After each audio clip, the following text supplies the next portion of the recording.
Let my nanny go. The guilty one is the Duchess. The prince's daughter bursts into the courtroom. Before we begin this beautiful period romance story, tell me in the comments where you're listening from. I love knowing where you're joining me from. The marble courtroom of Versailles shimmered beneath chandeliers that hung like frozen constellations. The air itself seemed perfumed with judgment. Murmurs rippled along the gallery of nobles, eager for entertainment disguised as righteousness. The accused stood in silence. Claire Fournier, governess to the young daughter of Prince Henri de Montclair.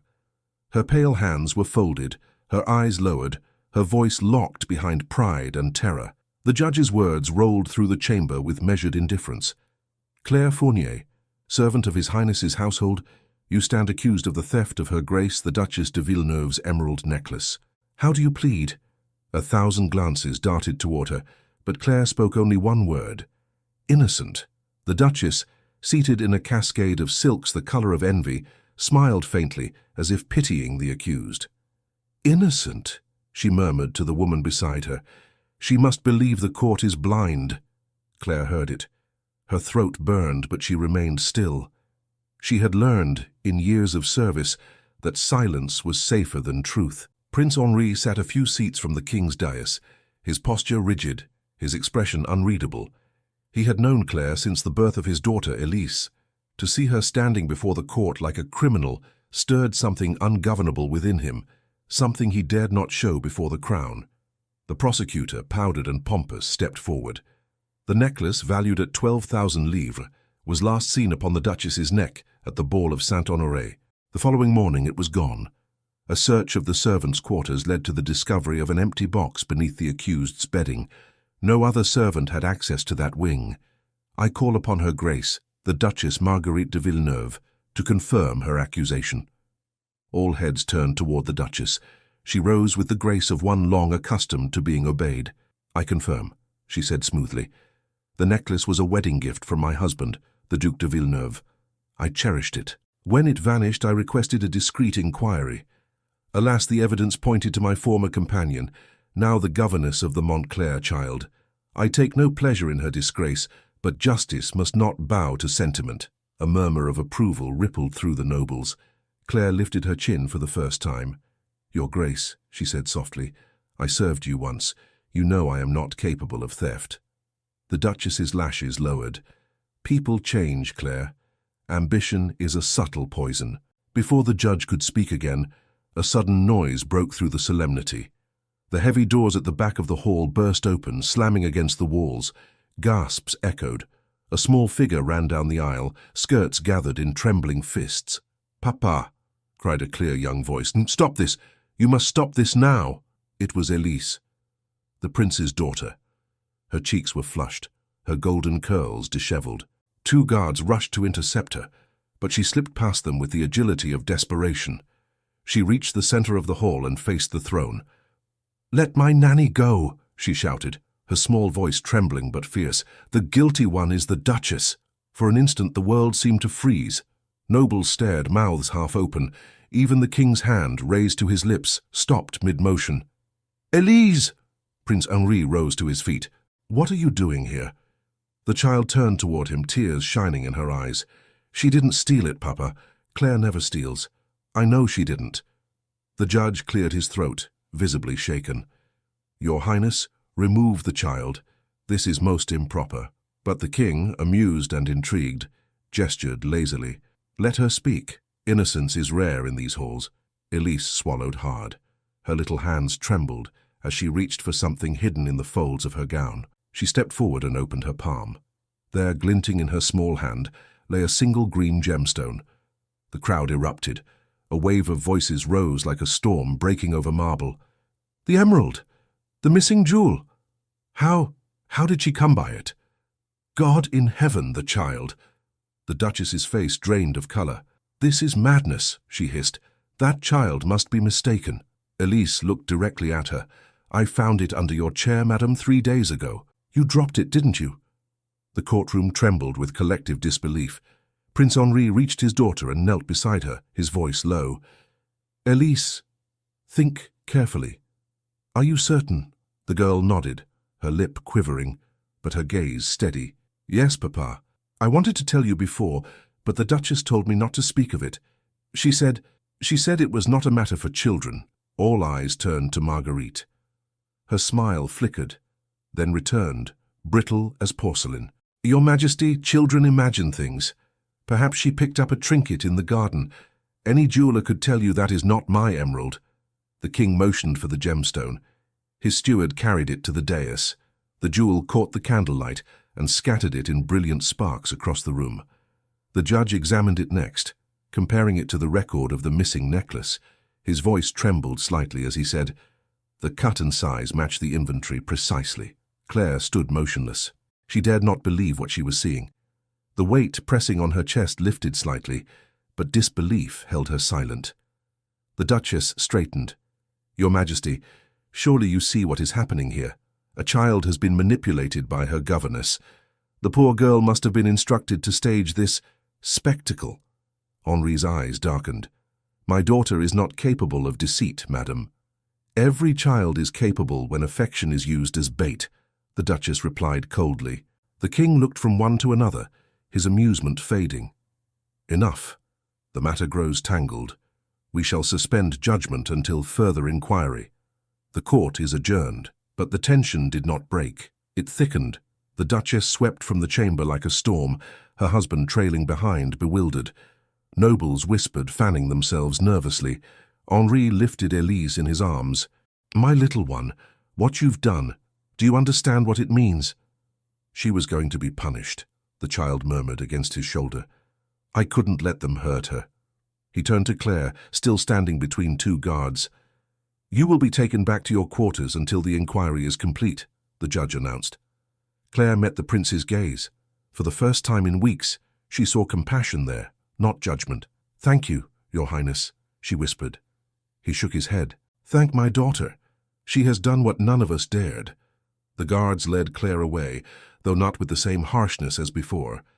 As the great doors closed behind her, the hall buzzed with nervous conversation. "Did you see the Duchess's face?" whispered one lady. "Like marble cracking." "She will not forget this humiliation," murmured another. Outside the courtroom, the corridor smelled of wax and secrets. Claire's heart pounded as she walked beside the guards. Freedom felt suddenly possible, yet fragile as a candle flame. In the antechamber, Prince Henri caught up with her. "Wait," he said quietly to the guards. They obeyed. He looked at her for a long moment. "Tell me the truth, Claire. Do you know why the Duchess would accuse you?" Claire hesitated. "Because I know something she fears." "What is it?" She looked away. "Something from before I entered your service. I had hoped never to speak of it again." His tone softened. "If it can save you, you must. It can destroy others," she said simply. He studied her face, seeing the exhaustion behind her composure. "Then rest for tonight. Tomorrow we will speak again. I give you my word. You will be treated with respect until this is resolved." Her eyes filled with tears she did not let fall. "You are kind, my lord." He hesitated, as if he wished to say more, but Elise tugged at his sleeve. "Papa, will they let her come home?" "Not yet, my love," he said gently. "But soon, perhaps." The child looked at Claire with fierce determination. "I will pray every night until you do." Claire smiled faintly. "Then I am safe indeed."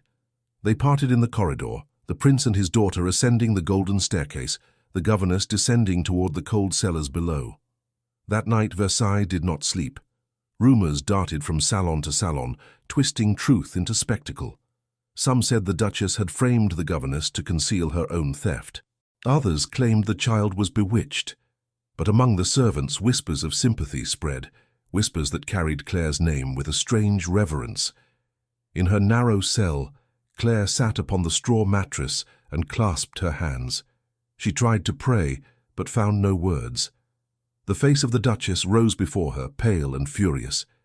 If Marguerite had indeed dropped the emerald, what had driven her to such carelessness?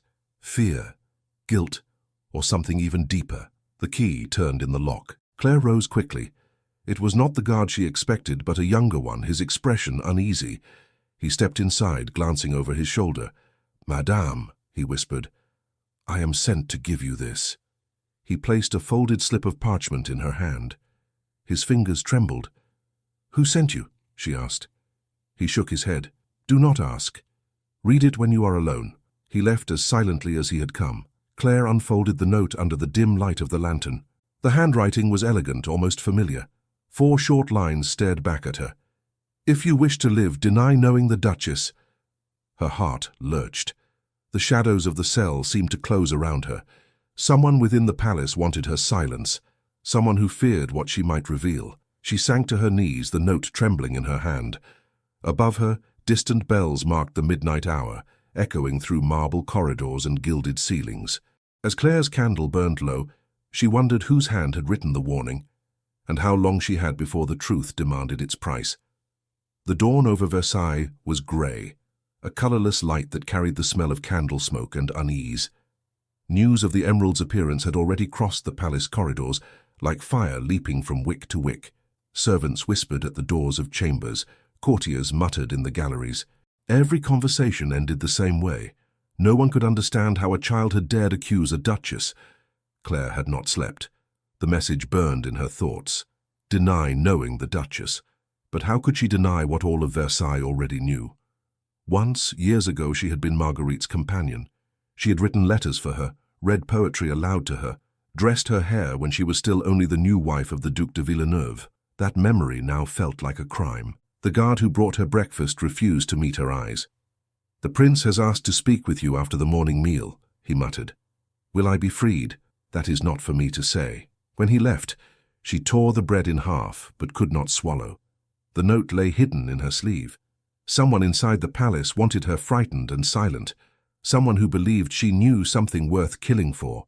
By the time the guard returned, Claire's resolve had hardened.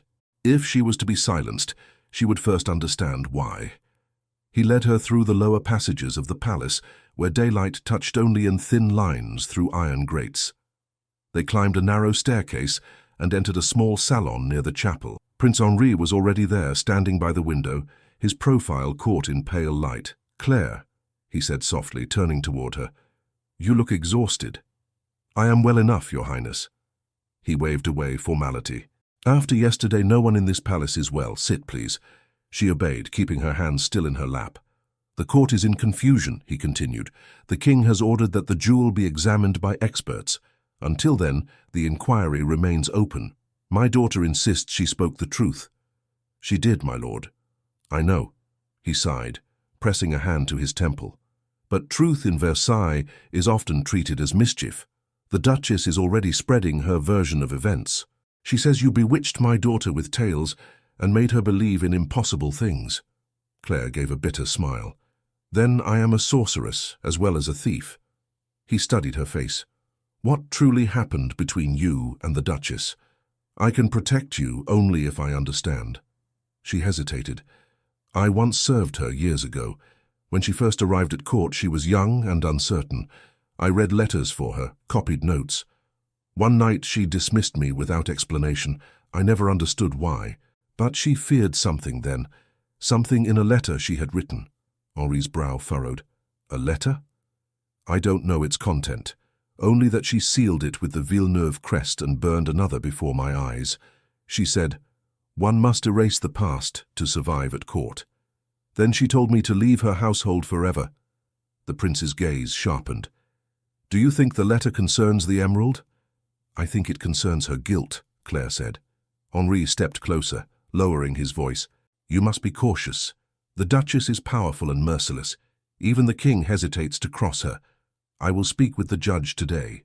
You must stay silent until I know who wrote that note you received." Claire's breath caught. "You know of it?" "I do now," he said, frowning. "I had suspected someone might threaten you. Tell me exactly what it said." She repeated the words. His expression grew grave.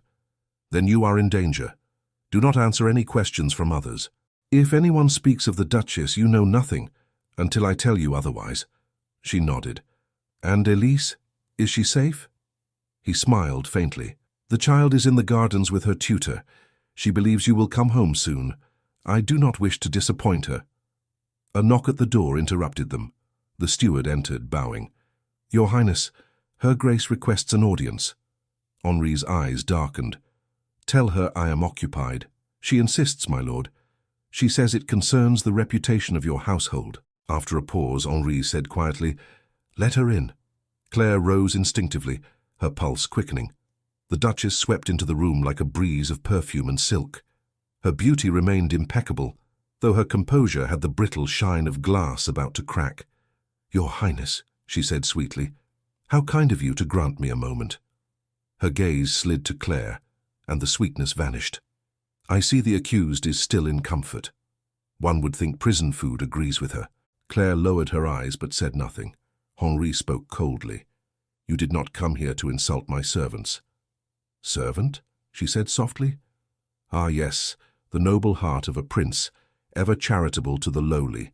But charity, dear Henri, can destroy a man's standing." He folded his arms. "Say what you came to say, Duchess." She smiled. "Only that this affair must end quietly. The child is mistaken, and your loyalty to her governess will soon be seen as folly. Do you wish the court to whisper that the prince is ruled by sentiment, or by the woman who tends his daughter's bed?" Henri's voice hardened. "Enough." Marguerite's tone sharpened in reply. "If you continue this, you will drag your family into ruin. I can protect you or destroy you. Decide which you prefer." Claire flinched. "Your Grace." The Duchess turned on her like a blade. "You will address me only when spoken to. Have you not caused enough disgrace?" Henri stepped between them. "You overstep yourself, Marguerite." Her eyes flashed, but she bowed slightly. "Then I have done my duty. I came to warn you both. This matter will end badly for anyone who touches it. Remember that." When she left, the room seemed colder. Henri turned toward Claire. "You see what we face. She will not yield easily. Then what will you do?" He looked out the window toward the gilded gardens. "I will find the truth, and I will protect you, even if it means defying her." Later that morning, Claire was escorted back to her quarters rather than the cell. It was a small mercy, perhaps granted by the prince himself. Yet she knew the Duchess would not forget that encounter. She felt it in the chill that followed her through the corridor, as if the very walls carried Marguerite's resentment. By midday, the palace trembled with rumor. Some said the Duchess had been seen leaving the king's apartments in tears. Others claimed she had demanded the prince's dismissal from court. In the servants' wing, two maids whispered as Claire passed. "They say the Duchess paid the guards to plant the empty jewel box under her bed." "Nonsense," said the other. "No one would dare." "Then why did the prince defend her?" "Because she's beautiful," the second girl whispered, "and dangerous." Claire paused outside her chamber door, her thoughts reeling. Inside, a faint rustle made her start. She pushed open the door quickly. A young footman stood by the window, holding something in his hand. When he saw her, he paled and dropped it. "What are you doing here?" Claire demanded. I was sent to bring you this," he stammered. "It fell from His Highness's carriage this morning." He fled before she could question him further.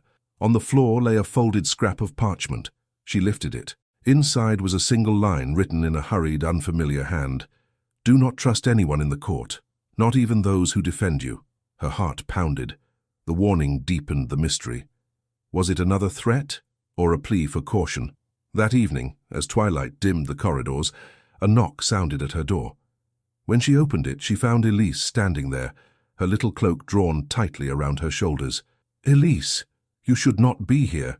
The girl slipped inside, eyes shining with mischief and worry. "Papa is at the council. I wanted to see you." "You mustn't.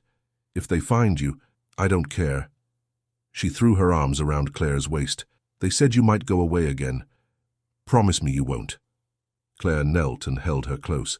"I promise to come back as soon as it's safe." "Everyone whispers about the Duchess," Elise said. "They say she cries when the king is near, but laughs when no one watches." "Whispers are dangerous, my dear." The child looked up. "Papa says truth is never dangerous when one is honest." Claire smiled faintly. "Your father is a good man." The sound of footsteps in the corridor made them both freeze. Claire ushered the child behind the curtain just as the door opened. It was Henri. "Elise!" His tone was stern but not angry. "I should have known." The girl peered out sheepishly. "I wanted to see her, Papa." Henri sighed. "You must go back before the governess of the royal nursery discovers you missing." He escorted her to the door, then turned back to Claire. "They are questioning the servants again tomorrow. Be careful what you say. Someone is watching every word." I have felt it, she said quietly. There is someone in the shadows, someone who fears I remember too much. He looked at her intently. Do you? Yes. Their eyes met, and silence grew between them, filled with all that could not yet be said. Then he spoke softly. If you are right, this goes deeper than theft. Keep your courage, Claire. We will find who wrote those notes, and why. After he left, the corridors grew quiet, except for the distant clatter of hooves in the courtyard. Claire sat by the small window, trying to see the stars beyond the smoke of the lamps, the notes, the jewel, the Duchess's fury, all threads of a web tightening around her. She prayed for strength, unaware that in the gallery below 2 servants whispered to each other as they swept the floor. She'll bring ruin to them all, one said. Not if the Duchess stops her first, the other replied. She's already sent word to Paris. If the governess speaks of that letter, everything falls apart. Claire, standing by her window, heard the faint echo of their voices carried upward through the vents. Her breath caught as the words reached her like a ghostly warning. If she speaks of that letter, everything falls apart. The next morning arrived wrapped in silver fog, muffling the sounds of the waking palace. In the corridors of Versailles, gossip drifted faster than the servants could sweep it away. Every noble had an opinion about the stolen emerald, the bold child, and the fallen governess. Yet beneath their painted calm, everyone felt the same thing: fear. Fear that someone's secret might be next to surface. Claire sat by the window of her small chamber, fingers locked around a cup of untouched tea. She had barely slept. The phrase she had overheard, "If she speaks of that letter," echoed endlessly in her mind. The letter she had seen years ago, sealed with the Villeneuve crest, burned and rewritten. It was the key to everything. She could almost see the flames licking the paper, the Duchess's trembling hands. A knock startled her. The door opened, and Prince Henri stepped in, wearing no wig or sash, only a dark coat. He looked tired but resolute. "I had to see you before the court meets again," he said quietly. "Has something happened?" "The king wants the inquiry closed quickly. The Duchess has turned the tide of opinion. She says the jewel found by Elise was planted to humiliate her." Claire's heart sank. "They believe her." "Some do, but not all. Judge Rousseau requested a private audience with me last night. He thinks the accusation is false. He believes the Duchess hides something and he means to uncover it. Then we have an ally." Henri nodded. "Perhaps, yet we must move carefully. Rousseau warned that several letters have vanished from the royal archives. He suspects someone is erasing traces of old correspondence." Claire's eyes widened. "Letters again?" "Yes. He mentioned a scandal from 8 years ago.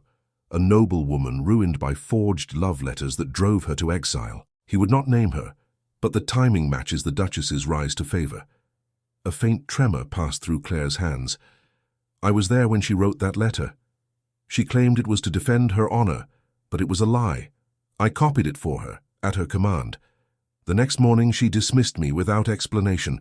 The woman she betrayed was never seen at court again." Henri stared at her. "You realize what you are saying? If you testify to that, you could destroy her. Or she could destroy me first," Claire replied. "She already tried." Henri began to pace. "Then we must find proof before she finds a way to silence you. Do you remember any names, any details that could help Rousseau?" Claire closed her eyes, forcing herself to remember. "There was a man who delivered the letter. A clerk named Bisset. I recall his limp. He served in the chancellery at the time." Henri seized on the name like a lifeline.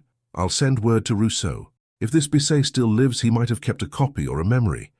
He turned to leave, then stopped. "Claire, if the danger grows, promise me you'll hide yourself. I'll send someone I trust to warn you if it comes to that." She nodded, though she knew there was nowhere truly safe in Versailles. Later that afternoon the halls brimmed again with nobles pretending composure. The Duchess glided among them, her poise restored, her laughter bright and hollow. Yet even her closest companions noticed that her fan trembled in her hand. In the royal garden, Henri crossed paths with Judge Rousseau, a grey-haired man with sharp eyes and little patience for vanity. They spoke beneath a stone archway. "You are certain of this Bisset?" Rousseau asked. "Claire Fournier remembers him clearly. If anyone can confirm her story, it's him." Rousseau nodded slowly. "Then we must act before word reaches the Duchess. She already suspects we dig too deep. My informant told me she met privately with the king's secretary this morning. When she smiles, it is to sharpen a blade. Can you bring Bisset here? I will try, Rousseau replied. But if she learns of our search, she'll move faster than justice ever can. As they spoke, a page hurried up with a sealed note. Henri broke the seal, scanning the lines. She requests another audience with the king tonight. She's not wasting time. Then neither must we, Rousseau said grimly. That evening, Claire remained confined to her chamber, pacing restlessly. Each knock on the door made her flinch. She half expected guards to come and take her away. But instead, as the bells marked 8, a familiar whisper came through the door. Madame Claire. She opened it to find the same young guard who had slipped her the first note. He looked paler than before. I should not be here, he murmured. But you must know. The Duchess met with the captain of the guards tonight. She gave him gold and an order. What order? He swallowed. To move you to the Bastille tomorrow. Claire's blood ran cold. But I'm under the prince's protection. She claims the king approved it. I don't know if it's true, but you must prepare. Something is happening. He pressed another small scrap of paper into her hand and hurried away. When she opened it, she saw 2 words written in a different hand than before. Trust Rousseau. She sat on the edge of her bed, trembling. Someone inside the palace wanted her gone, and someone else wanted her saved. Which side would win by morning? At the same hour, Henri attended the royal supper. The king was in good humor, entertained by the latest gossip, but the undercurrent of tension filled the room like smoke. The Duchess sat opposite Henri, her expression serene. When their eyes met, she smiled faintly, the smile of a cat that knows where the mouse is hiding. After supper, she approached him in the corridor, her perfume lingering like a warning. Your Highness, she said sweetly, I hope you have rested since our last unpleasant conversation. I rest little these days, Duchess. Ah, worry is unkind to you. If only you would leave these matters to wiser heads, you might sleep better. I prefer sleepless truth to peaceful lies. Her smile froze. Such bravery suits you. But tell me, what would you do if the king himself decided your governess's guilt was proven? Would you defy the crown for a servant? If that servant were innocent, yes. For a moment, something dangerous flashed behind her calm. Then she said softly, Be careful, Henri. There are ways to make innocence look very guilty indeed. He watched her glide away, her gown whispering against the marble floor, and knew she meant every word. When he returned to his chambers, Rousseau was waiting, breathless from haste. We found him, he said. Bisset. He's alive, living quietly in Rouen. He remembers the letter. He claims the Duchess paid him to deliver a forged confession implicating another lady in treason. Henri's pulse quickened. Will he testify? He will if summoned under protection. But we must act quickly. The Duchess has spies everywhere. I'll send a rider tonight, Henri said. He must reach Rouen before dawn. They parted, and Henri wrote a short note, sealing it with his own crest. Then he summoned the same young guard who had helped Claire. Ride for Rouen. Find a man named Bisset. Tell him the Prince of Montclair commands his presence at Versailles. Protect him at all costs. The guard bowed, hiding his fear, and left at once. The next morning broke with the ring of hoofbeats. Claire, expecting her removal to the Bastille, waited by the door with her small bundle of belongings. But instead of soldiers, Judge Rousseau himself appeared. You are not being taken away, he said firmly. You are coming with me to the chapel. It is safer there. Why? Because I believe the Duchess plans to have you silenced before the council meets again. He led her quickly through side corridors, avoiding the main hall where courtiers gathered for morning prayers. The chapel was dim and quiet, its tall windows washed in pale blue light. Sit here, Rousseau said. The prince will join us soon. He has news. Moments later, Henri entered, breathless, his cloak damp from the fog outside. Rousseau, has anyone followed you? None that I saw. Henri turned to Claire. Bisset is on his way. We will have the truth soon. Relief flooded her chest. But before she could speak, footsteps echoed beyond the chapel door. They froze. A woman's voice rang out, cold and familiar. Your Highness, are you hiding your witness in a chapel now? The Duchess stood at the entrance, flanked by 2 guards. Her smile was calm, but her eyes glittered. This is sacrilege, Rousseau protested. You cannot bring soldiers into the chapel. Oh, but I can, she replied. By order of the king, I have here a decree placing the accused under royal custody. You will surrender her at once. Henri stepped forward. I will not. The inquiry is not concluded. Nor will it be, she said softly, if the main witness disappears. Claire's breath caught. The guards advanced a step, awaiting command. Henri moved between them and her, his voice low but sharp. Touch her, and you defy me. The Duchess tilted her head. Do you dare such defiance before the crown? Before God himself, if I must. For a heartbeat, silence filled the chapel. Then Rousseau stepped forward. Your Grace, you speak of royal orders. Then let us see the seal. She hesitated. Henri saw the brief flicker of doubt in her eyes. The document she held bore no seal. Rousseau's voice grew firm. This is forgery, madam. The Duchess's expression darkened. You make a dangerous accusation. And you make a transparent threat. Her mask cracked for a moment, and her voice dropped to a whisper meant only for Claire. You should have stayed silent. She turned on her heel and swept out, her guards following. When the door closed, Henri exhaled. She's desperate now, Rousseau nodded grimly. Desperate and cornered, but she won't stop until that letter is found. Claire looked between them, her hands trembling. Then the letter still exists. It must, Rousseau said. And if she finds it before we do, she'll twist it to her advantage. Henri glanced toward the window where the fog was beginning to lift. Then we find it first. Outside, bells began to toll for the midday meal. Their sound rolled through the palace like distant thunder. None of them noticed the shadow slipping away from the chapel door, carrying word of what had just been said straight to the Duchess's ear. By nightfall, she would know that the prince sought the letter, and that the truth she had buried was rising once more. The bells of Versailles rang through the fog as dawn broke again. In the chapel where they had faced the Duchess, Claire, Prince Henri, and Judge Rousseau sat in uneasy silence. None had slept. The Duchess's forged decree proved she would risk anything now, and that meant they had little time. Henri paced near the altar. She knows we are close.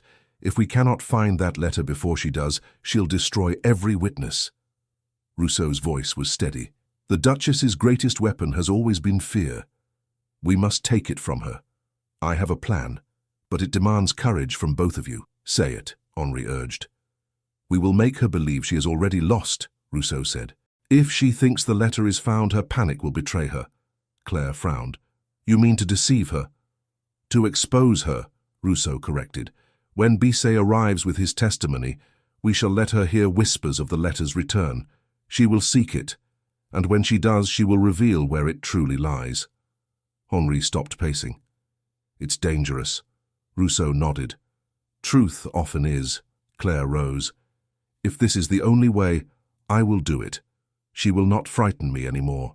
Henri looked at her, admiration flickering behind his exhaustion. Then we move at once, Rousseau. Tell no one but the guard who carries Bisset's escort. Claire must remain hidden until the Duchess makes her move. Rousseau inclined his head and left. When the chapel doors closed, Henri turned to Claire. You are braver than most men at court. She gave a faint smile. Fear and courage walk together, my lord. I simply cannot bear to live in fear any longer. His gaze softened. Claire, when this is over. But he stopped. A servant entered, bowing deeply. Your Highness, His Majesty requests your presence at the morning council. Henri's expression hardened. She's already moving her pieces. He turned back to Claire. Stay in the chapel until I return. No one else must see you. She nodded. Go. I will be safe here. When he left, the silence grew heavy again. The flickering candles cast shadows that seemed to whisper of danger. Claire clasped her hands and tried to pray, but her mind kept circling the same question. Where could the Duchess have hidden that letter? Meanwhile, in the council chamber, the air shimmered with tension. The king lounged in his chair, his amusement faint but watchful. Around him stood courtiers pretending calm. The Duchess was already there, dressed in soft silver that caught the light with every breath. Henri entered and bowed. Your Majesty. Ah, Montclair, said the king. We speak of your governess again. The court grows weary of this little drama. The Duchess believes it time to end it. Marguerite inclined her head. The servant has been a burden to His Majesty's peace for too long. Henri met her eyes. Your Majesty, before judgment, there is something the Duchess should explain. The letter she once forged, does she still claim it never existed? The murmur that followed was immediate. The king's smile faded. A forged letter? The Duchess's voice was sharp. Slander, Your Majesty. The prince spreads wild stories to defend his servant. Not stories, Henri said evenly. Evidence. A witness is on his way from Rouen, a clerk who once served in your own household. Marguerite's hand trembled only slightly as she adjusted her fan. Then let him come. The truth will vindicate me. Henri inclined his head. It will indeed. As he turned to leave, her voice cut through the air, low and venomous. You play a dangerous game, my lord. He looked back. So do you, Your Grace, and I suspect yours began long before mine. That evening word spread through the palace like perfume that the letter once thought destroyed had been found. No one knew who began the rumor, but it reached every corner before supper. The Duchess heard it from her maid, who swore she had seen a courier hand something sealed to Judge Rousseau. Marguerite dismissed the girl and stood before her mirror, pale as the pearls at her throat. It cannot be, she whispered. No one could have found it, but doubt gnawed at her composure. She summoned her most trusted servant, a thin man named Allard. Go to the judge's chambers, she ordered. Find out what he received today. If it's the letter, bring it to me. And if it is not, then make sure he cannot bring anything to court tomorrow. Allard bowed and vanished into the shadows. That same night, in the quiet of the chapel, Claire heard a soft creak near the back door. She rose quickly. Who's there? A familiar voice answered. It's me. Henri stepped into the candlelight. He looked weary, but his eyes burned with determination. The rumor has spread. Rousseau sent word. It's working. The Duchess has sent someone after him. He's ready, Claire exhaled. Then what must I do? Nothing more tonight, he said gently. You've done enough. Tomorrow, when Bisset arrives, the court will hear the truth. But until then, I must keep you hidden. I can't risk her reaching you. He hesitated, then took her hands.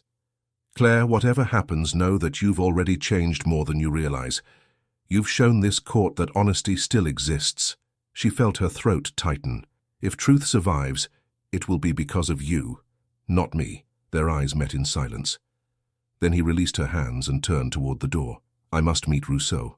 Rest if you can. But Claire could not rest. She paced the narrow aisle, listening to the echo of her own steps. At last exhaustion drove her to the pew. She dozed beneath the faint glow of the votive candles. Some time later, a faint sound woke her. A footstep, soft but deliberate. She sat up. Who is it? The door opened slowly, revealing the same guard who had brought her the first warning. His face was pale with fear. Madame, forgive me. They know where you are. You must leave at once. She rose, heart pounding. Who sent you? The prince, he said quickly. He bade me take you through the servants' corridor to the western wing. It's safer there. Claire hesitated. Where is the prince now? In the judge's quarters, waiting for Bisset. Please, we have no time. She followed him through the side door, down a spiral stair that led to the underpassages. The air was cold and damp. Their footsteps echoed softly. At the end of the corridor, the guard stopped. Wait here, he whispered. I'll make sure the way is clear. He disappeared around the corner. A moment later, another sound approached, footsteps heavier, slower. Claire froze. From the shadows emerged not the guard, but Allard, the Duchess's servant. Well, he said, smiling thinly, the bird saves us the trouble of the chase. She stepped back. Where is the guard who brought me? He shrugged. Gone. He should learn to choose his employers more wisely. Before she could cry out, a door burst open at the corridor's end. Henry appeared, followed by 2 soldiers. Allard, he shouted, step away from her. The servant cursed and fled into the darkness. The soldiers pursued, but Henri caught Claire's arm. Are you hurt? She shook her head. No. How did you know? I followed you, he said breathlessly. Something felt wrong. The guard who came for you was found unconscious near the stables.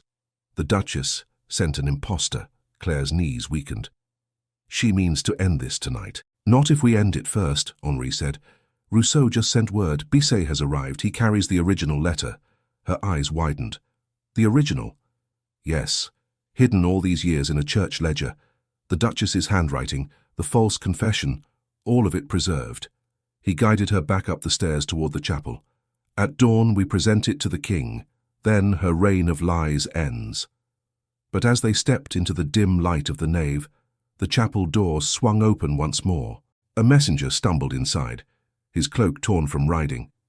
"Your Highness," he gasped, "Judge Rousseau's chambers, ransacked.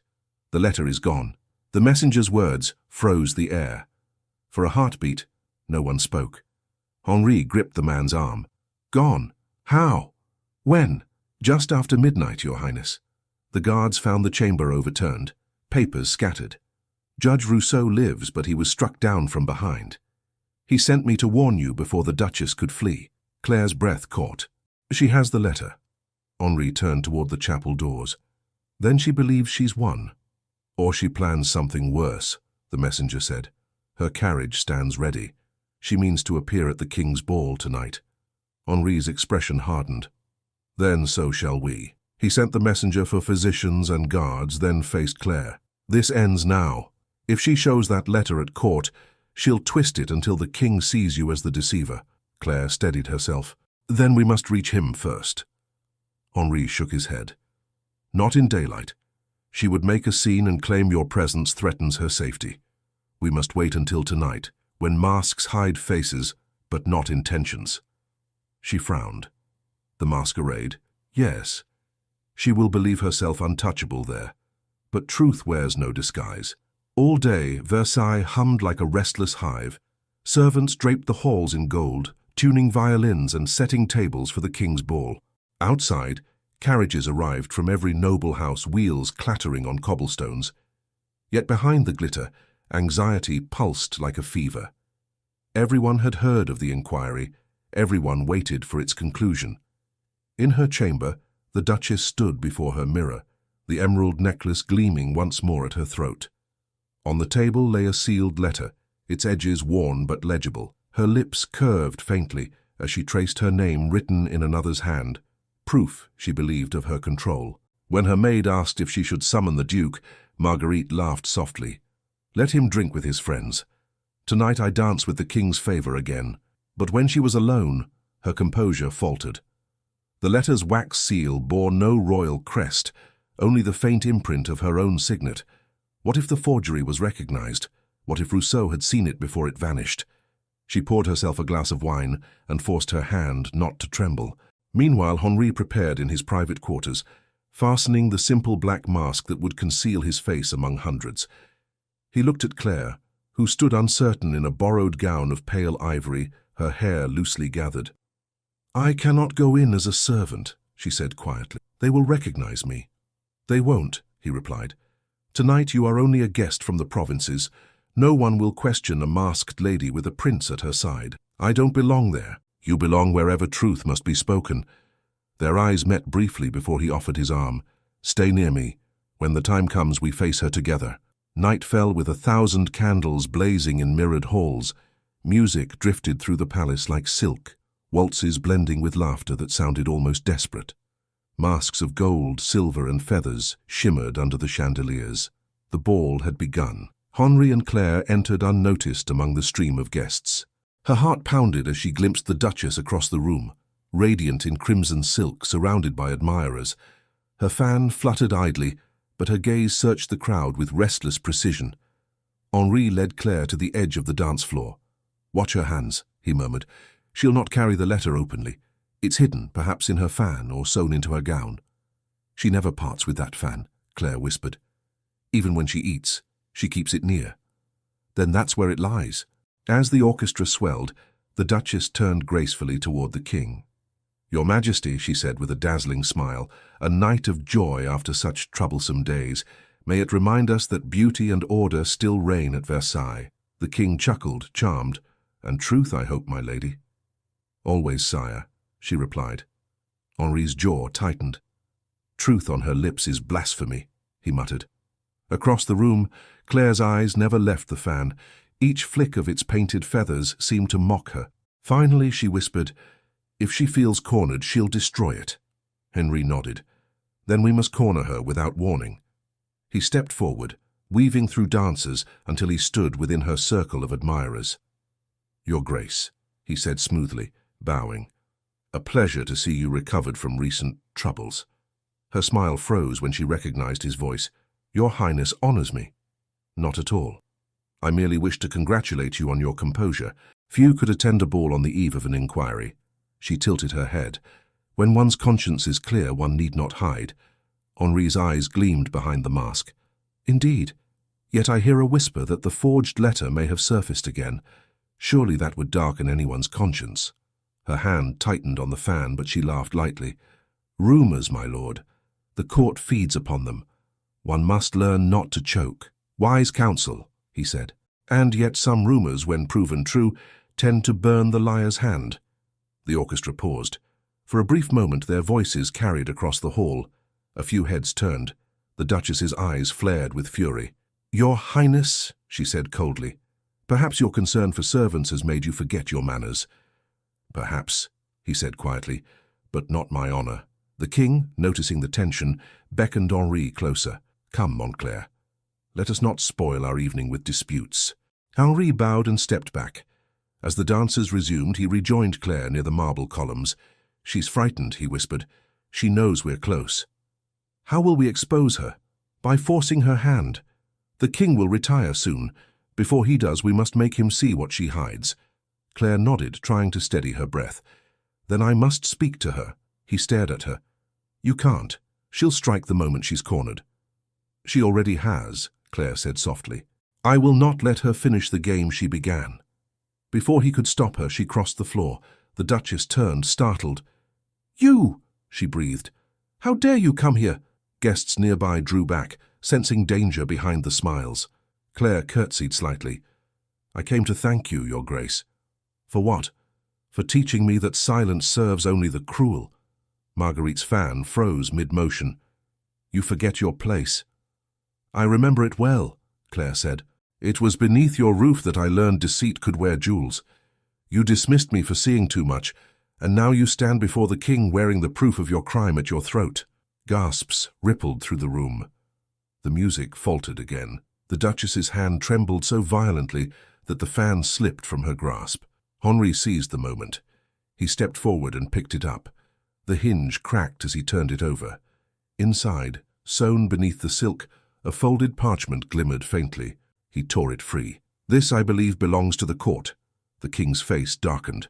"What is that?" "The forged letter," Henri said. "The same that destroyed an innocent woman and now accuses another." Marguerite's voice rose in fury. "Lies. That was planted." But Rousseau, pale and bruised from his attack, had entered unnoticed. "Not planted," he said hoarsely. "Recovered. My men found the false seal broken and replaced within the Duchess's chamber." The hall erupted in noise.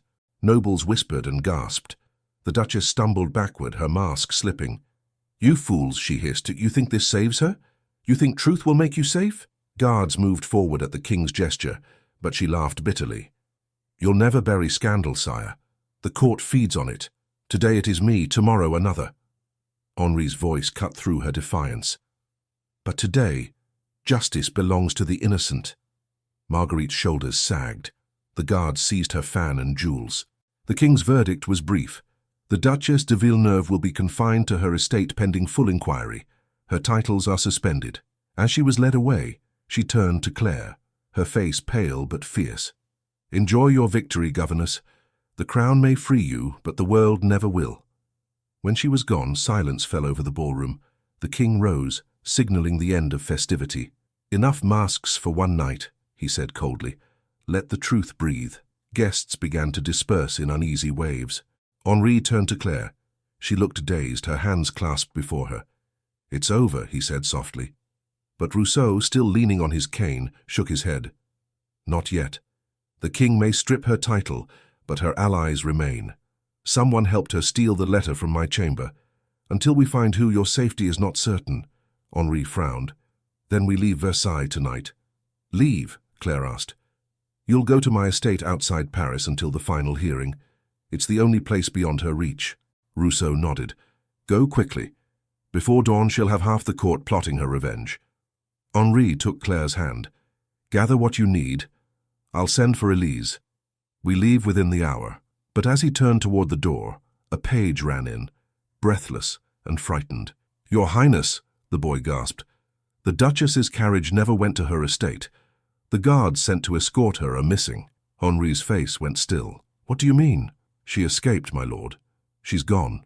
The news of the Duchess's escape struck Versailles like thunder. Courtiers filled the corridors with whispers, their powdered faces pale under candlelight. Some swore they had seen her carriage leaving through the eastern gate, others that she was hidden in the woods beyond the royal park. None could agree, but all sensed danger in the air. Prince Henri wasted no time. Before the first light touched the palace roofs, he gathered his most loyal guards. "The Duchess must not reach Paris," he ordered. "If she does, her allies will shield her. Every lie she tells will become truth again." Claire stood beside him, her cloak drawn close. "She will come for me first," she said quietly. "She warned me the world would never let me be free. She meant herself." Henri looked at her, his jaw set. "Then we will not let her reach you. You leave Versailles today. Rousseau's carriage waits behind the chapel. Elise is already inside." Claire's eyes widened. "You mean to stay?" "I must. The king will not forgive me if I abandon my post in chaos, but I will follow as soon as I can." "Then let me stay until you are ready," she pleaded. "If she seeks vengeance, she will not strike while you are here." He shook his head. "She has already tried to take you once. I will not tempt fate again." Their voices lowered as footsteps echoed nearby. Rousseau appeared, leaning on his cane, his face pale from his injuries. "Your Highness, the guards at the east gate have found tracks leading toward the river. Her carriage crossed during the night. She rides with only 2 servants, perhaps believing stealth will protect her." Henri turned sharply. "Then she has not fled to Paris. She hides somewhere near." Rousseau nodded. "The roads are watched. She cannot go far without help." "Still," Henri said, "Claire and the child must leave now. If she cannot strike here, she may try on the road." Rousseau's brows knit. "Then let me ride with them. My presence will not draw attention, and I would guard what remains of justice." Claire clasped his hand gratefully. "You have risked much already." He smiled faintly. "Age grants little strength, but sometimes enough to stand in the way of evil." They parted in the grey light of morning. The carriage rolled away through a side gate, its wheels crunching softly over the gravel. Elise waved from the window, her small face bright with trust. "Papa will come soon," she called. Henri watched until the carriage vanished beyond the trees. Only then did he turn to his captain. "Double the watch at every gate. If she dares return, I want her found before nightfall." But by nightfall, no trace appeared. Claire's journey took her through quiet villages where the fog hung low over fields. Rousseau sat opposite her, reading a worn document by lantern light. Elise slept curled between them, her head resting on Claire's lap. "You think she will follow?" Claire asked softly. "I think she will not rest until she has silenced you," Rousseau replied. "But she is wounded now, cornered. Desperation makes even the clever reckless." Claire gazed out the window at the dark forest. "And if she reaches us first?" "Then we pray courage holds longer than fear." Hours passed in uneasy quiet. At last the carriage stopped at an inn by the crossroads to change horses. The innkeeper recognized Rousseau and greeted him with nervous respect. "Rooms are ready, my lord. But you must know there are riders on the southern road asking questions about travelers from Versailles." Rousseau stiffened. "How many?" "2 men and a woman. She wore a veil but spoke like a lady of rank." Claire's breath caught. "She's close." Rousseau turned to the driver. "We leave again at dawn. Tell no one we are here." They climbed the narrow stairs to their chamber. Claire settled Elise on the bed and drew the curtains tight. Outside, the wind rose, rattling the shutters. "Try to rest," Rousseau said, lowering himself into a chair. "We ride early," but Claire could not. Every creak of the floorboards sounded like a step on the stairs. At last she went to the window and peered into the courtyard. Moonlight glimmered on the stables. For a moment, nothing moved. Then she saw it, a shadow slipping between the horses, too swift to be the hostler. "Rousseau," she whispered, "someone's there." He pushed himself up, wincing. "Stay back." Before he reached the door, it burst open. A masked man lunged inside. Rousseau swung his cane, striking the attacker's arm. The man cursed and fled, knocking over a chair. "Guards!" Rousseau shouted. The innkeeper rushed in with a lantern. "He ran toward the woods." Rousseau steadied himself against the wall. "She knows we're here. We leave now." "But Elise, she's asleep." "She'll wake when she must," he said firmly. Within minutes they were on the road again. The moonlight showed the glint of hooves behind them. 2 riders followed at a distance. The coachman whipped the horses faster. At dawn the road curved toward the riverbank. Rousseau leaned out the window. "There's a bridge ahead. If we cross, we can lose them in the hills." But as they approached, one of the riders galloped ahead and blocked the bridge. The veil blew from her face. It was the Duchess. The driver swore and pulled the reins. The carriage jolted to a halt. Claire felt her pulse pound in her ears. Marguerite rode forward slowly, her eyes blazing. "Did you think you could run from me?" she said. "You've taken everything, Claire, the court, my name, my power, but you won't take my silence." Rousseau opened the door and stepped down. "Your Grace, for your own sake, stop this. The king already knows the truth." "Does he?" she said, her voice trembling with fury. "Truth dies easily when no one dares to speak it, and you, old fool, should have stayed in your books." "Then speak it now," Rousseau said quietly. "What do you fear in that silence?" She laughed bitterly. "You think I fear? I made this court what it is, every whisper, every secret, every lie. I only wish I had silenced her sooner." Claire's voice rose behind him. "You wronged an innocent once before, and now you seek another. Have you no heart left, Marguerite?" The Duchess's gaze darted toward the carriage. "Get out," she commanded. Rousseau stood firm. "You will not harm her." Marguerite's face twisted with rage. "Then watch her suffer." She signaled her rider, who drew a knife from his boot. But before he could move, hoofbeats thundered from the opposite bank. Soldiers appeared, Henri at their head. "Enough!" his voice rang out. "Drop the blade!" The rider hesitated. The Duchess stared in disbelief as Henri dismounted. "How?" "I followed your trail from Versailles," he said. "Did you think I would let vengeance outrun justice?" Her expression crumbled. "You destroyed me, Henri. All I wanted was peace. They would have cast me aside. You, Rousseau, the king, you all feared a woman with power." "No," Henri said, his tone steady. "We feared a woman who traded conscience for ambition." She stared at him, breathing hard. "You speak of conscience while protecting a servant?" "I protect innocence," he said.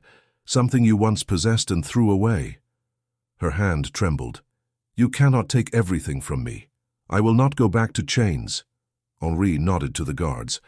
"Then go in freedom, Marguerite, but far from Versailles. The king will grant exile instead of disgrace if you surrender now." She gave a sharp, broken laugh. "Exile? Among peasants? Never." She turned her horse sharply, galloping toward the woods. The soldiers gave chase, but Henri raised a hand. "Let her go. Her pride will punish her more than chains ever could." Rousseau sighed deeply, leaning on his cane. "The storm has passed, for now." Henri turned toward the carriage. Claire stepped down, Elise clinging to her hand. "Are you hurt?" he asked. "No," she said softly. "Only grateful." The morning sun cut through the fog at last, spilling gold over the river. For a moment, all was still. Then Rousseau spoke again, his voice rough with fatigue. "Your Highness, the king awaits your return. Versailles needs its prince again." Henri looked at Claire, and then at his daughter. "Versailles can wait a little longer." They rode slowly toward the nearby village, the soldiers following behind. When they stopped at the chapel square, the bells began to ring, a calm, clear sound after the chaos. Rousseau dismounted with effort. "Rest here until the road is safe. I will return to the palace and end the inquiry. When I send word, you may come home." Claire took his hand. "You have saved more than a life today, sir. You have saved truth itself." He smiled faintly. "Then may it live longer than we do." As he rode away, Henri watched the horizon where the Duchess had vanished. The forest swallowed her path, leaving only silence. Claire stood beside him, her voice low. "Do you think she will return?" "She will try," he said. "But when she does, we will be ready." A breeze stirred the trees, scattering petals across the square. Elise laughed softly, chasing one that landed on her hand. Henri watched her for a moment, then looked back at Claire. "Whatever comes next, you are not alone in it." She opened her mouth to reply, but a distant sound broke the calm, Riders again, galloping fast from the north road. Henri's hand went to his sword. Those are not Rousseau's men. The thunder of hooves drew closer, echoing against the stone walls of the chapel square. The sound cut through the morning calm like a blade. Henri motioned Claire and Elise behind him. "Stay inside," he said quickly. "Don't come out unless I call." Claire pulled Elise close, her heart hammering. "Papa," the girl began, but he silenced her with a quick look that was half comfort, half command. Dust rose on the road as 5 riders appeared, their cloaks dark and unmarked. Henri's soldiers moved to intercept them, but one of the newcomers raised a gloved hand. "Hold!" he shouted. "We come with news from Paris." Henri stepped forward, his guard still wary. "From Paris? Identify yourselves." The leader dismounted, pulling off his hood to reveal a man with sharp features and grey eyes. "Captain Moreau, in service to the crown. We bring orders from the king himself." Henri frowned. "The king?" Moreau produced a sealed letter. "A summons, your highness. His Majesty demands your immediate return to Versailles. The Duchess has sent word to the court. She claims she carries evidence of treason within your household." "Treason?" Henri's voice darkened. "She dares even now." Moreau hesitated. "The accusation is grave. The king wishes to question you before the council." Claire stepped forward despite Henri's warning. "What evidence can she possibly have? She's a fugitive." Moreau glanced at her with polite detachment. "Madam, the king listens to every voice when the realm's honor is at stake. The Duchess has powerful allies still." Henri's gaze turned to his men. "Prepare the horses. We ride within the hour." "Your Highness," Claire said softly, "if she accuses you, it is because she knows you will defend me." "Then let her speak," Henri replied. "I will face her lies in the light of the throne." Rousseau's escort had not yet returned, so Henri ordered 2 of his soldiers to remain behind for Claire and Elise. "Take them to the estate once the road is safe," he said. "You'll guard them with your lives." Claire caught his hand as he turned to go. "You face her alone?" He held her gaze. "Not alone. The truth stands with me, and you are the reason I'll return." Before she could answer, he mounted and led the riders away toward Versailles, the hooves fading into the distance. The village grew quiet again. Claire led Elise inside the small chapel, where candles flickered weakly before the altar. The girl sat in one of the pews, clutching a wooden cross. "Papa will be back soon," Elise said, though her voice trembled. Claire forced a smile. "Yes, he will." Hours passed. The soldiers kept watch by the road, scanning every shadow that shifted in the trees. By afternoon, the sun had vanished behind heavy clouds, and thunder rolled in the distance. When the first drops fell, Claire joined the guards at the door. "Any word?" "None, madame," one said. "But if the Duchess truly rides for Versailles, she'll reach it by nightfall. The prince will confront her before the council." She nodded, though unease gnawed at her. "Then we wait." Rain began to fall harder. Inside, Elise slept curled on the pew. Claire wrapped her cloak around the child and sat near the window, watching the storm wash the road clean. Every flash of lightning made her flinch. At dusk, the older guard entered with a furrowed brow. "Madame, I found something by the well, a scrap of velvet." He held out a torn piece of crimson fabric, its edge embroidered with gold. Claire's breath caught. "That's from the Duchess's gown." The guard exchanged a grim look with his companion. "She's near." Before Claire could speak, a sudden knock struck the chapel door. 3 sharp raps, deliberate and slow. The guards drew their swords. "So who's there?" one demanded.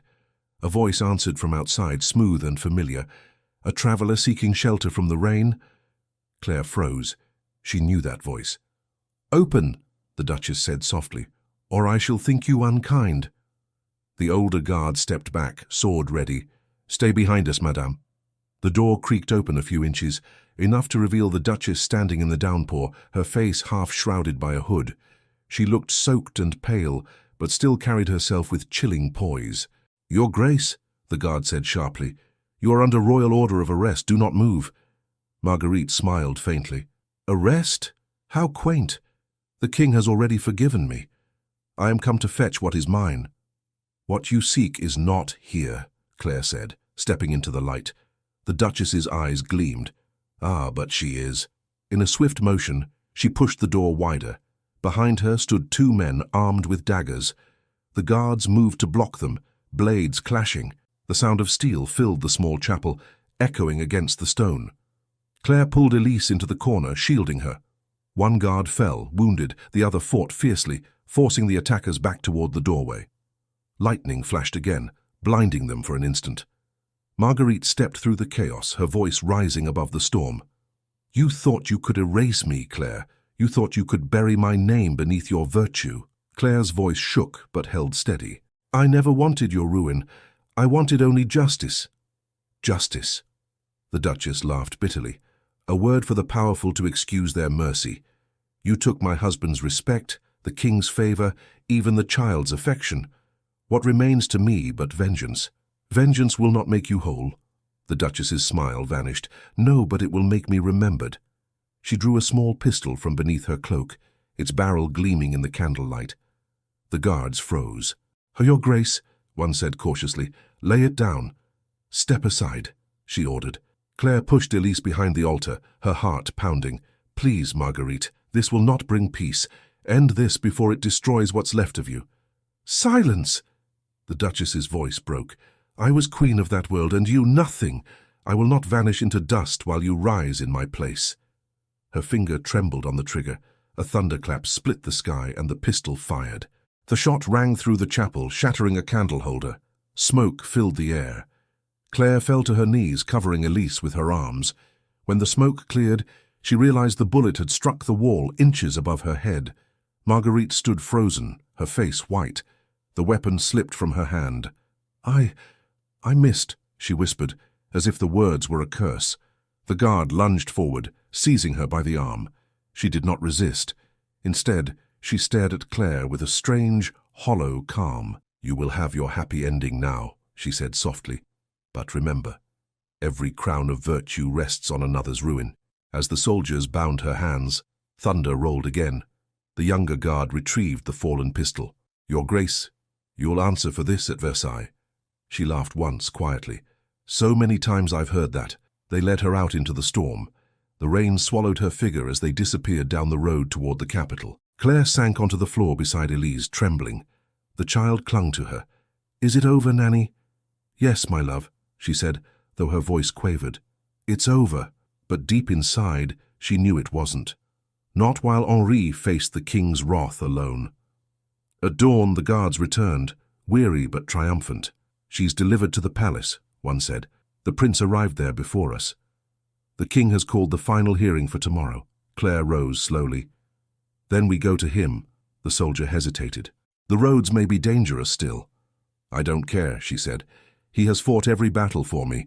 I will not hide while he stands alone." They left the chapel before sunrise, the sky still heavy with mist. The carriage rolled swiftly toward Versailles. Elise watched from the window, eyes wide with wonder. "Will the king forgive Papa?" she asked. "He will," Claire answered. "He must." When they reached the city gates, the streets were already crowded. News of the Duchess's capture had spread. The people whispered as the royal guards passed. Inside the palace, the atmosphere crackled with anticipation. Courtiers gathered in the great hall once more, their silks rustling like restless wings. Claire stood at the edge beside Elise, her hands clenched. At the dais, the king sat solemnly. The Duchess stood before him, pale but composed, her wrists bound with ribbon instead of chains. Henri stood opposite, unmasked and proud, though exhaustion shadowed his face. The king's voice echoed through the hall. "You are charged with deceit, perjury, and violence within my realm. Yet before I judge, speak if you have defense." Marguerite lifted her head. "I have none, sire, only one truth. Power forgives its own sins, but never the sins of those who lose it." The king's expression did not change. "Then your sentence is exile. You will depart France within 3 days and never return. Your name will be struck from the court registry." A murmur swept through the crowd. Marguerite bowed her head once, then turned her gaze toward Claire. "You have won," she said quietly. "But victory at Versailles is only the beginning of another war." As guards led her away, Claire felt both pity and dread. She turned to Henri, who stood motionless as the king's attention shifted to him. "Prince Henri de Montclair," the king said slowly, "you defied royal order. shielded the accused and placed personal conviction above loyalty to the crown. How do you answer? Henri met the king's gaze without fear. With truth, sire. I would rather lose favor than lose my soul. A hush fell over the room. The king leaned back in his chair, his face unreadable.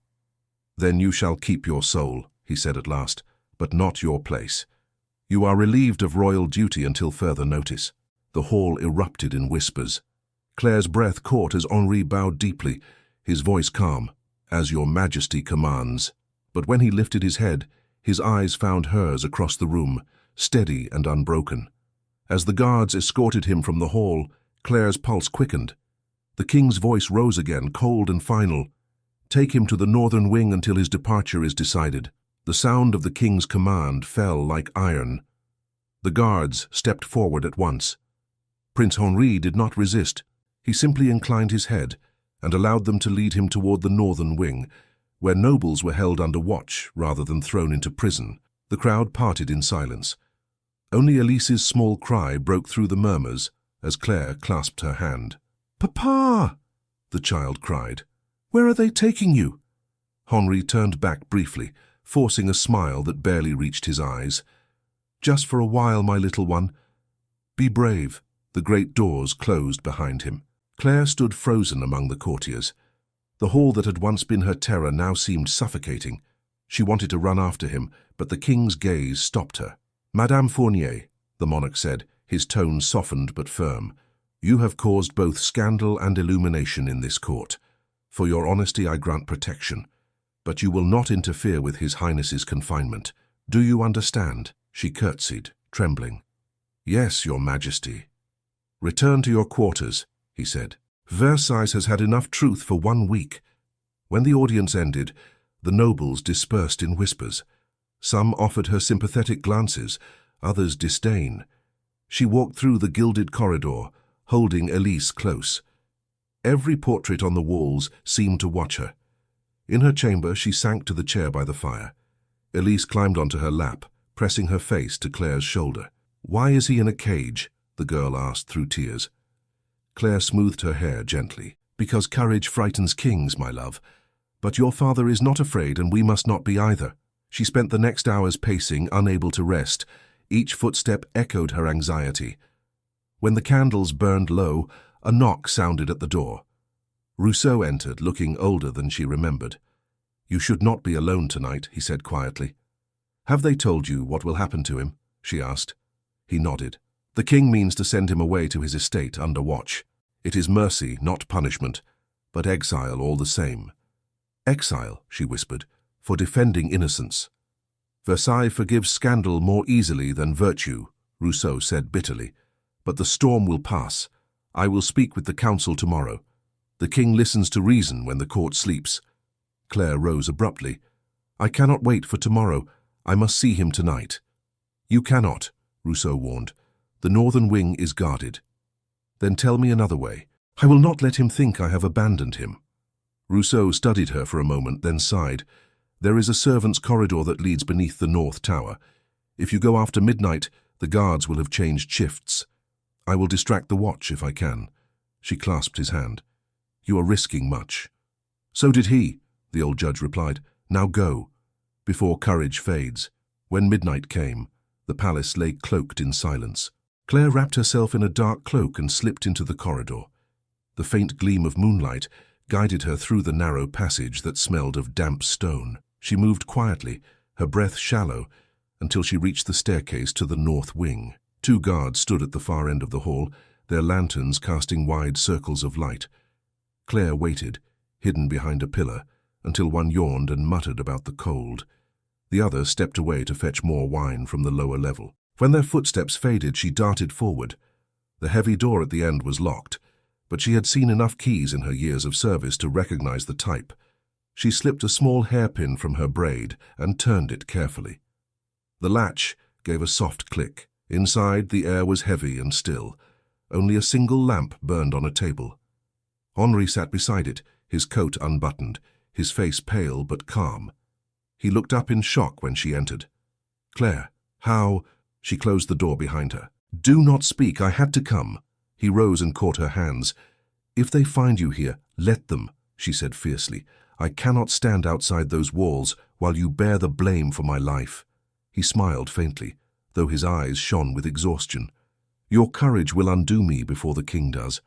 She shook her head. They will send you away. I know. Then I go with you. No, he said firmly. You must stay with Elise. She needs her home, her stability. I would not rob her of that. And what of me? He hesitated. If I could take you, I would. But the world beyond these walls is not kind to women tied to scandal. I would rather bear exile alone than see you suffer its cruelty. She looked at him for a long moment, the shadows flickering between them.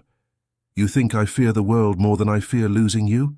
He drew a breath, unsteady. Claire, she stepped closer. I will not leave you again. Do you not understand? My life was silence until you gave it voice. You taught me that truth is not a sin. How can I now live in lies by pretending I do not love you? He closed his eyes as though her words cut through the last defense he had. You should not have said that, but it is true. He took her hands, pressing them to his chest. Then hear mine. I have loved you from the first moment I saw you hold my daughter, as if she were your own. Every moment since has been torment, duty against desire, honor against heart. I swore to myself I would never speak it, but if this night is all we have, let it be the truth between us. Her tears came quietly. Then let the world judge us as it will. He bent his forehead to hers, their breaths mingling in the silence. For a moment, time itself seemed to hold its breath. Then he stepped back, the struggle clear in his eyes. You must go before dawn, he whispered. If they find you here, they will call it betrayal. I will not leave you, she repeated. A sudden sound interrupted them, the echo of boots in the corridor. Henri turned sharply. Too late. Claire ran to the corner, hiding behind the curtain as the door swung open. A guard entered, holding a torch. Your Highness, the king requests your presence at first light. Preparations for departure begin at dawn. Henri nodded calmly. Tell His Majesty, I obey. The guard saluted and left. When the door closed, Claire stepped out again, shaken. They will take you before sunrise. He smiled faintly. Then this is farewell. She shook her head, gripping his sleeve. No, it is only waiting. Wherever they send you, I will follow. You cannot forbid my heart to travel. His answer was soft. Then promise me you'll care for Elise until I send for you. Promise me you'll live. I promise, she whispered. He kissed her hand, a brief touch filled with unspoken vows. Now go, before courage turns to recklessness. She hesitated one last second, then slipped through the door. The corridor stretched before her, dim and silent. She reached the stairwell just as voices echoed again, two guards laughing, unaware of her presence. She ducked into the shadows until they passed. When she returned to her chamber, the horizon had begun to pale. Elise still slept, her small hand curled beneath her cheek. Claire sank beside the bed, exhaustion and grief pressing on her in equal measure. By mid-morning, the bells rang again. From the window, she watched as a small procession left the palace gates. At its center rode Henri, flanked by two officers. He did not look back, but she knew he felt her eyes upon him. Rousseau entered quietly behind her. The king has spared his title, he said. He is to live at his estate near Lyon under watch. It could have been worse. Claire's voice was barely a whisper. He is still a prisoner. Rousseau nodded. So are all who love too deeply. She turned to him. Can I write to him? Not yet. The king forbids correspondence until the council concludes, but the Duchess has sailed this morning for England. Once she is gone, the danger fades. Then I will find a way. Claire managed a faint smile.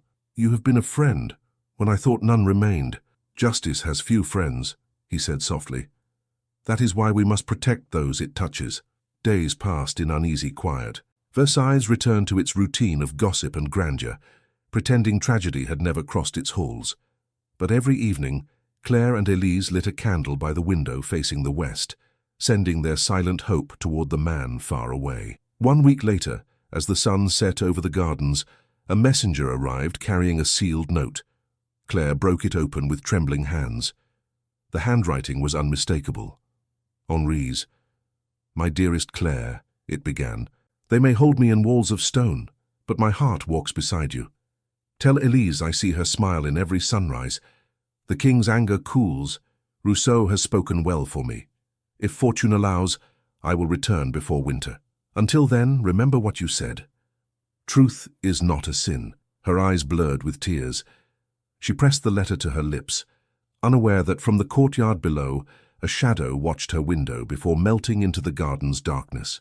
The man wore the uniform of a courier, but his eyes were cold and sharp. When he turned away, the light caught a ring on his hand, the Villeneuve crest. Summer faded into autumn, and the air of Versailles softened with the scent of rain and fallen leaves. Weeks had passed since Henry's exile, and life inside the palace continued its hollow rhythm. Dances resumed, music filled the halls again, and those who had once whispered about scandal now gossiped about fashion. Yet for Claire, each day felt like a quiet vigil. She lived now in the prince's former apartments, assigned to oversee Elise's education under royal protection. It was both a mercy and a reminder of distance. Every morning, she took Elise for lessons in the gardens, where the child's laughter cut through the melancholy like a bell. "Do you think Papa sees the same sun?" Elise asked one morning, shading her eyes to the sky. "I believe he does," Claire said softly. "And he looks toward it, thinking of us." The girl smiled. "Then when we walk here, we are all walking together." Those words warmed her heart, but behind the warmth lingered unease. Ever since the letter arrived, Claire had noticed strange things. A folded note appearing beneath her door, gone before she could read it. A shadow moving near the servants' quarters at night. A man who seemed to linger near the gates. She told herself it was fear playing tricks on her, but the feeling never left. One evening, as the sky bruised purple, Rousseau came to visit. His limp had worsened, but his spirit remained steady. He carried news from Lyon. "The prince is well," he said, settling into the chair by the fire. "He keeps his household in order, tends to his tenants, and sends reports to the crown each week. The king's temper has cooled. There is talk of his return before winter." Claire's breath caught. "Truly?" Rousseau smiled faintly. "Truly. But until the decree is signed, he must remain quiet. The court must first forget its hunger for spectacle." "I can endure waiting," she said, "so long as he is safe." Rousseau nodded, studying her face. "And you? Have you been safe here?" She hesitated. "I believe so," he frowned. "Only believe?" She lowered her voice. "Someone watches. I feel it. Perhaps it's foolish, but sometimes when I walk the corridors at night, I hear footsteps behind me, and when I turn, no one is there." Rousseau's expression grew grave. "It is not foolish. I have heard whispers, a name not spoken since the trial. The Duke of Villeneuve has returned to France." Claire froze. "The Duke?" "Yes, he has appealed to the crown for the restoration of his family's honor. He blames the Duchess's downfall on you and the prince. He claims you conspired to ruin her name." Claire's voice trembled. "He knows she fled. He must know the truth." "Truth rarely serves grief," Rousseau said. "He loved her in his own way, though he knew her faults. Now he seeks to rewrite her story." Claire turned toward the fire, her hands tightening on the chair's edge. "So the past follows us still." "It always does," Rousseau murmured. "But listen well. He means to present his plea at court within a fortnight. I will ensure the king hears another voice before his." She looked at him, her eyes full of gratitude. "You have given everything to defend us." "I only defend what deserves to be remembered kindly," he said. "Rest easy, my dear. Shadows cannot hold long under light." But that night, as she watched the candles burn low, Claire could not rest.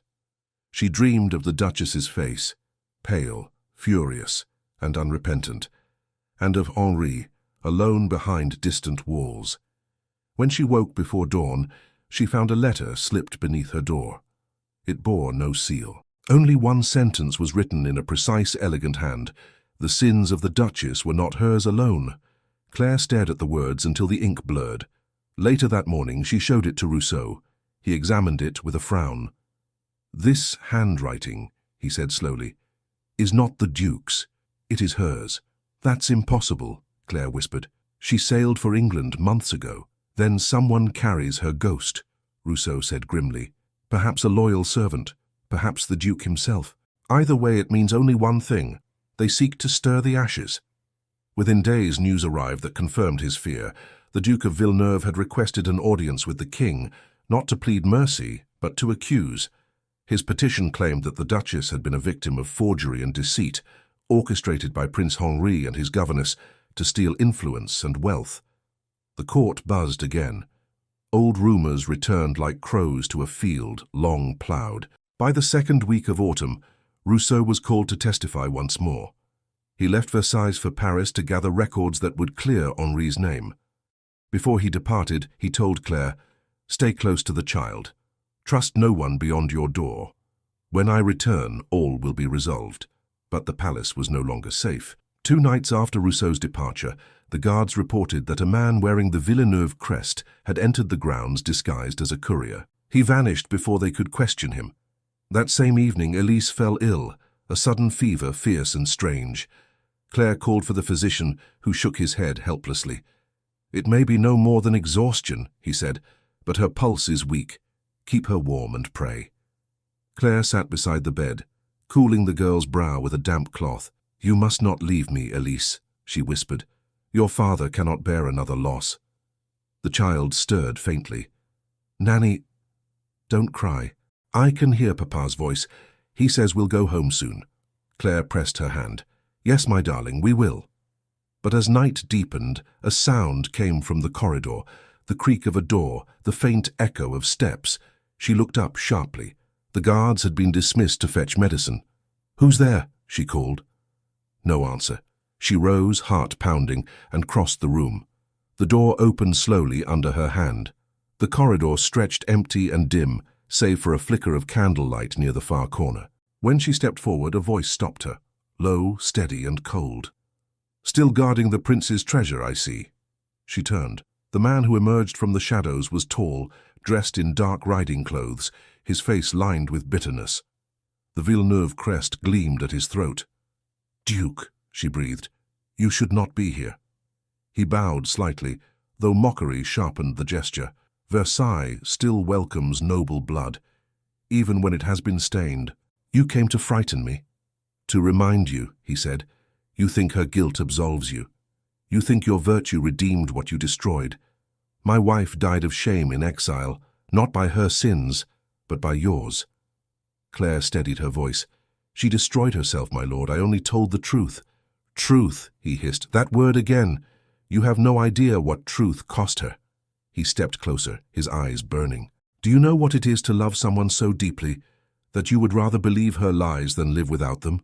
"I know what it is to love someone enough to free them from lies," she said quietly. His expression twisted. "Then you and I are enemies, Madame Fournier, because I will not rest until her name is restored and yours erased." "Will you destroy an innocent child to do it?" she demanded. "Your quarrel is with me, not with Elise, not with her father." For a moment his anger faltered. "I seek no harm to the girl, but the prince's name will fall as hers did. The court must remember who held power first." She lifted her chin. "If you spill more falsehoods, you will only prove how empty your honor has become." The Duke's eyes hardened. "Honor? No, madame.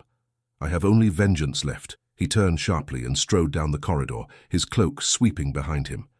Claire followed, calling after him, but he vanished into the servants' stairwell before the guards returned. When they found her, she was trembling but resolute. "Search the palace," she ordered. "He is here. The Duke of Villeneuve walks among us." The guards scattered, and soon the corridors were filled with torches and shouts. Yet the Duke was nowhere to be found. Only one thing remained, the candle at the end of the hall guttering in the draught, beside a folded parchment pinned to the wall. Claire tore it free and unfolded it. The handwriting was unmistakable, the same as on the letter left beneath her door. "He has already left for Lyon." Her heart stopped. The message was short, but its meaning clear. Henri was in danger.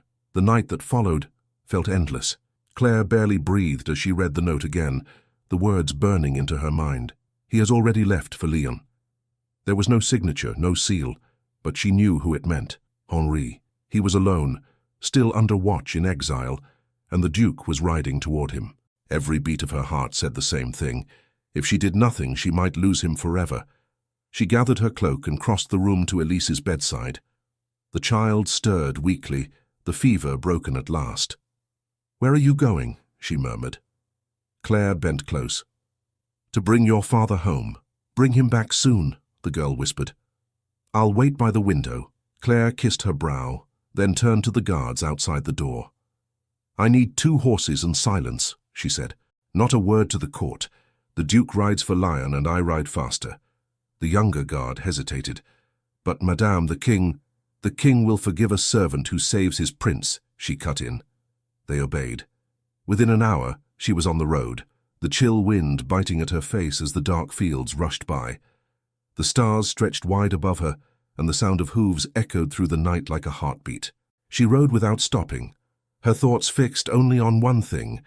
If the Duke reached Lyon before her, Henri's life could end as cruelly as Marguerite's pride had fallen. By the time dawn painted the sky pale gold, the countryside of Burgundy spread before her. Her horse stumbled, exhausted, but she pressed on. Every mile carried her closer to him. Near midday, she saw a plume of dust ahead, riders moving fast. She urged her horse to a rise overlooking the road and watched as 3 figures galloped below. At their head rode the Duke, unmistakable even from a distance, his dark cloak streaming behind him. Claire turned her horse onto a smaller path, cutting through the woods. If she took the forest road, she might reach the Montclair estate first. The path was narrow, but she trusted instinct more than caution. Branches tore at her cloak, roots caught her stirrups, but she did not slow. When she finally broke through the trees, the land opened onto the valley where Henri's estate stood, stone towers rising against the fading light. She spurred her horse forward, shouting to the sentries at the gate, "Open, for the prince's life!" The guards stared in shock as she dismounted, breathless. "Madame Fournier, what brings you—" "There's no time," she said. "The Duke of Villeneuve rides to harm him. You must warn His Highness now." Before they could respond, the doors of the manor opened. Henri himself stepped out, his coat unbuttoned, his expression startled and uncomprehending. "Claire!" She ran to him, words tumbling out between gasps. "The Duke! He's coming! He blames you! He blames me! I saw him at Versailles. He's sworn vengeance. You must hide, Henri, please." He caught her shoulders, steadying her. "Slow down. Tell me everything." "There's no time," she said desperately. "He'll be here within the hour." Henri turned to the guards. "Send for the local militia, close the gates." Then back to her. "You shouldn't have come. The road is dangerous." "I couldn't stay while you were in danger," she said, her voice breaking. He looked at her then, really looked, mud on her cloak, wind in her hair, exhaustion shadowing her face, and something inside him seemed to shift. "You crossed half of France for me," he murmured. "How could I have doubted that love such as yours would find its way through any storm?" Before she could answer, a horn sounded in the distance, long and sharp. The Duke had arrived. Henri's hand went to the hilt of his sword, though he had sworn never to draw it again. "Get inside," he said. "No," she whispered. "If you face him, I stand with you." He hesitated, then nodded once. "Then we face him together." Moments later, the Duke's riders appeared at the gates. His voice rang out, proud and venomous. "Open in the King's name. I come to demand justice for the House of Villeneuve." Henri stepped forward to the courtyard, Claire beside him. "Justice?" he called back. "You come with vengeance, not law. Speak your grievance and begone." The Duke dismounted slowly, his boots striking the stones. "You ruined my wife. You made her name a curse. You think exile redeems your treason. I come for the truth you buried." "There is no truth left to twist," Henri said calmly. "Your wife's deeds condemned her, not my words, not hers." The Duke's eyes flicked to Claire. "And what of this woman? The governess who played queen while nobles fell to ruin. She destroyed Marguerite's name to raise her own." Claire stepped forward, her voice clear despite her trembling. "I destroyed nothing. Your wife's lies did that. I pitied her once, but not enough to remain silent while she condemned the innocent."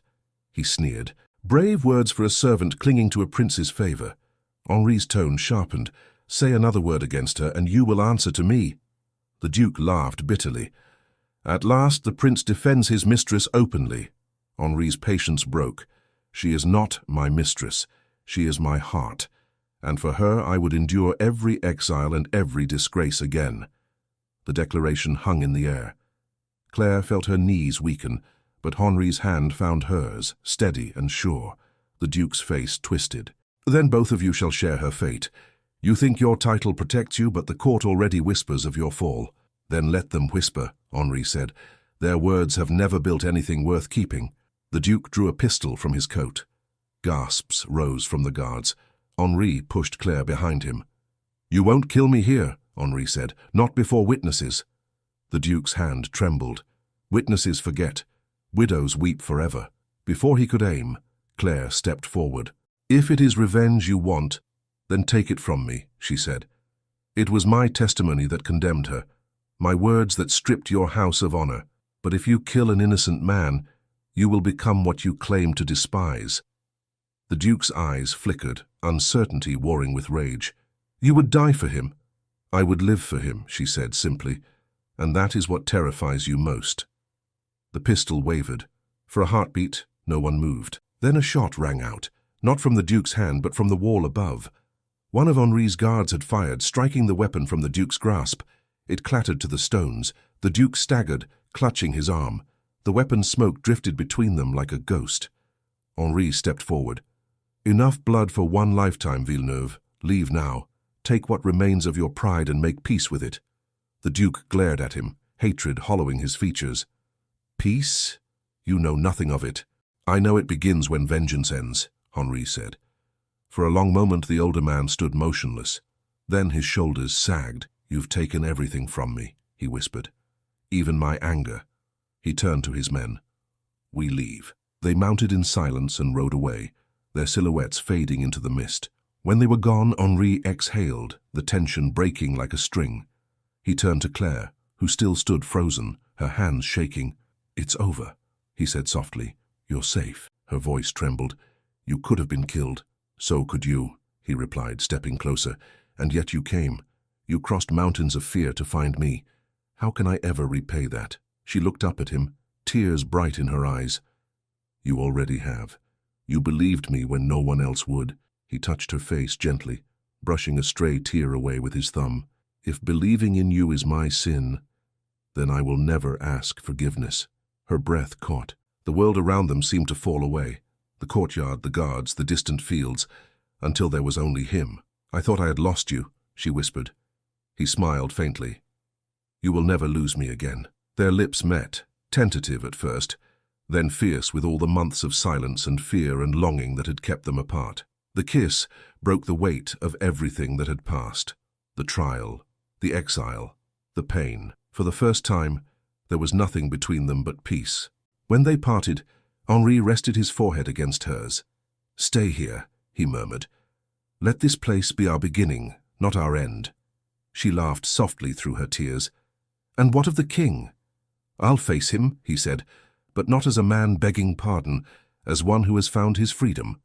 2 days later, Rousseau arrived at the estate with new orders. The king has lifted your confinement, he announced, smiling as Henri met him at the gate. He received word of the Duke's attack and calls it proof of your integrity.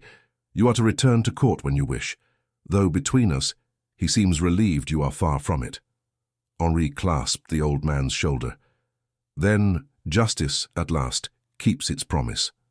Rousseau turned to Claire, his eyes soft with affection. You have fought long for this day, my dear. The world will forget the scandal soon enough. What will you do now? She glanced at Henri, who stood watching her with quiet hope. I think, she said, I have forgotten how to live anywhere but where he is. Rousseau chuckled. Then stay where the heart is kindest. Autumn ripened into gold. Word spread quietly that the Prince of Montclair had renounced his post at court, choosing to remain at his estate. There, among the orchards and vineyards, peace returned. The world beyond Versailles spoke little of them now, and those who remembered their story spoke of courage, not disgrace. One crisp morning, Elise came running across the garden, laughter spilling through the air. Papa, Nanny, look! She held a small branch heavy with white blossoms. The tree has bloomed again. Henri lifted her into his arms. Then spring comes early, he said. Claire smiled. It seems even the earth forgives. They spent the day beneath that tree, the air bright and clear. As evening fell, the estate glowed with candlelight. Servants moved quietly, carrying flowers and garlands. Rousseau, now more a friend than judge, stood beside the small table set in the garden. Henri took Claire's hand, his voice steady. This is no ceremony of rank, no decree of kings, only two souls who have found their truth. She nodded, tears glimmering in her eyes. And no vow can be stronger than what we already carry in our hearts. When they spoke their vows, the world seemed to still. The wind fell silent, the candles flickered as though listening. When Henri kissed her again, it was not with urgency but with peace, the peace they had both fought for, the peace that would not fade. After the guests retired, they walked through the garden under a sky strewn with stars. Elise slept inside, her laughter still echoing faintly through the open window. Henri wrapped his arm around Claire's shoulders. "Do you remember," he said, "the day you first entered Versailles? I thought you so quiet, so distant. I never imagined that quiet would become the voice that changed my life." "And I never imagined," she replied, smiling, "that a prince could teach a servant how to be brave." They stopped at the edge of the terrace. The valley stretched before them, filled with moonlight. Henri looked at her for a long time, then said softly, "There were days when I thought I had nothing left to believe in. And then you spoke one truth, and it was enough to build a life upon." She leaned against him. "Then let this life be ours." He drew her close, his voice low. "Forever." The wind moved through the trees, carrying with it the scent of the blossoms, and somewhere beyond the horizon, a new dawn waited. And in that quiet moment, no court, no fear, no judgment left between them. They finally belonged not to duty or rumor or memory, but to each other, completely and without regret. Thank you so much for listening to this story all the way to the end. We hope it moved you as much as it moved us while telling it. We'd love to hear your thoughts. Leave us a comment telling us where you're listening from and what you liked the most. Rate this story from 0 to 10. What score would you give it? If you enjoyed this story, don't forget to subscribe to the channel and leave a like as a show of support.